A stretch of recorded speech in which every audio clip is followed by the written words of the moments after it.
here it goes to party, pumpkin hopping, excellent Halloween treat. Unless preferably trick, of course, piece of cake, pumpkin thrill, kids. In today's video, I'm going to show you how to make pumpkin cake pops, perfect for Halloween. Let's get started. Start out by taking your favorite cake recipe, vanilla, chocolate, red velvet, whatever you want. Bake your cake according to the recipe, and then take it out, cool your cake. Once it's cooled for about probably half an hour, it should be ready to work with. So then crumble up your cake with your hands, or maybe even a blender if you prefer. Put them into a bowl, and then add about a tablespoon or so of frosting. You want a nice moist cake, kind of like this, but you don't want it to be wet. You just want to be able to play with it and mold it, and hopefully it will keep its shape. So take some cake pop in your hands and start forming a circle. Probably about an inch, inch and a half in diameter would be perfect. So at this point, you can leave your cake pop perfectly round if you'd like, but I kind of try to give it a little more of a realistic feel. So at this point, I kind of squeeze the top just a little bit and flatten out the bottom just a little bit against the table here. We can also make some longer pumpkins, kind of like those elongated ones. So we just form the ball in the same way. So after you have your ball, you start shaping it into a slight cylinder-like shape. Not too much, because you're not trying to make a crazy long cylinder, just giving it a ovalish kind of shape, and then you start flattening out the top and bottom. So you have something sort of like this. After you've shaped all of your cake pops, put them on a cookie sheet or a tray of some sort, and pop them into the freezer or the refrigerator, depending on how much time you have, so that they can chill and set. So my pumpkins have been chilling in the refrigerator for an hour, and now they're ready for their grooves. As an optional step, you can try to indent the sides of the pumpkin, kind of like you would, kind of like a real pumpkin would have. You can use a toothpick for this step. I'm using my molding tools, but you don't need to use these if you don't have it, no problem. Toothpick works just fine. But basically from the bottom, I take a line all the way across the top. So it's starting to look like this. It's starting to form a pumpkin. And I just work this all the way around. And I make sure that the grooves are pretty substantial, because I want the chocolate to fill these grooves pretty nicely so that it becomes visible in my final product. So now it's the next day. I let my cake pops chill in the refrigerator for a day. You don't have to do that, I just didn't have time yesterday. So they are now ready to be dipped. What I want to do first is place my cake pop sticks into my cake pops. What I've done is melted some chocolate right here, and I'm using orange candy melts.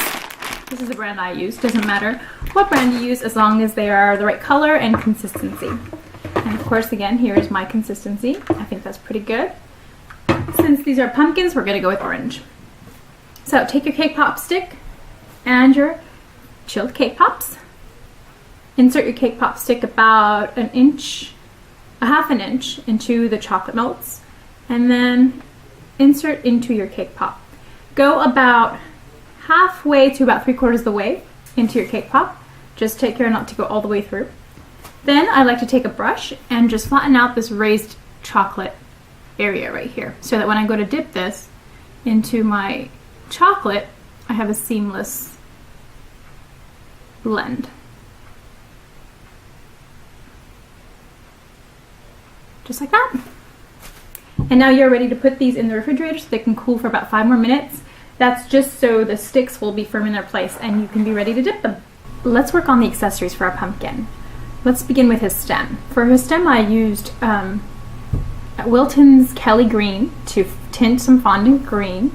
And then all we do is just take just a little bit of it, maybe a little more. Start rolling it out in your hands. Okay? Then just take your knife and just cut them into really small stems. They really don't have to be long. I'm probably going at about 1/4 of an inch in length. And that should be more than enough. You can also take some black fondant, roll it out for his eyes, nose, mouth, whatever you want to cut out. You don't have to do this with fondant. You can use chocolate, melted chocolate to draw things on, or even food safe pens and markers will work too. And then once your fondants have all been cut out, put them aside so that they can dry just a little bit so that when you go to place them on the pumpkins, they won't lose their shape. I've now pulled my cake pops out of the refrigerator and we are ready to dip. So what I want to do is pour my melted chocolate into a narrower glass that has more depth because I want the chocolate to fill all the way to the top. Next, take your cake pop and your melted chocolate and dip straight down until it's fully immersed and pull straight back up. And then slowly start tapping and twirling your cake pop around so you can try to get rid of all that excess chocolate. And there you go. So now, before your chocolate sets, take one of those fondant stems that you made earlier and place that right on top of your pumpkin. Press down gently, just enough so it digs into the chocolate, and there you have it. Once you're done dipping all your cake pops, place them back into the refrigerator for another maybe half an hour or so that the chocolate can firm up. Alright, so my cake pops are now nice and firm. Here we go. And what we want to do now is add those finishing touches, like the eyes, draw in the mouth, that kind of thing. If you cut out fondant eyes, make sure that they are dry, and then just put some adhesive behind each one and stick them onto your cake pop. Now I'm using Wilton's Dab and Hold edible adhesive. You can use just plain water or melted chocolate. Any of that will work because fondant is very light and you can easily stick that on with just even plain water. There's one. Now let's do the second one. And there's the second one. So now at this point, if you cut out a mouth out of fondant, go ahead and apply it. I'm, however, going to draw in my mouth because I just think that looks clean. And there we go. There is my mouth. You could also melt some chocolate and paint it on with melted chocolate.